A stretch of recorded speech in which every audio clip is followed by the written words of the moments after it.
کچھ لوگوں کے ساتھ خون کا رشتہ بھی نہیں ہوتا مگر اپنوں والی خوشبو آتی ہے۔ دراصل رشتے خون کے نہیں احساس کے ہوتے ہیں۔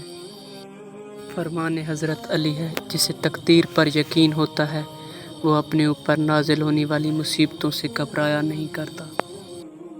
صرف پیسے کا ہونا رزق نہیں جبکہ نیک اولاد، اچھے اخلاق اور مخلص دوست کا ہونا سب سے بڑا رزق ہے۔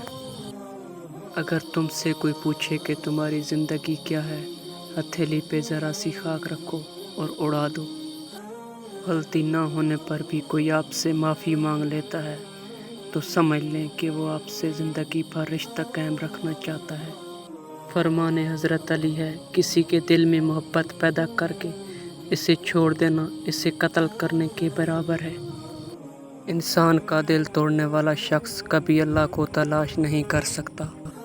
رات کو کھڑے ہو کر پانی مت پیو ورنہ اس سے ایسا درد پیدا ہو جائے گا جس کا علاج سوائے اس کے کچھ نہیں کہ خدا آرام دے۔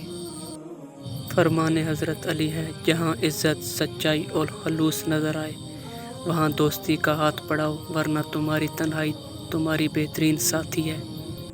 صبر کی دو ہی صورتیں ہیں، جو ناپسند ہو اسے برداشت کرنا اور جو پسند ہو اس کا انتظار کرنا۔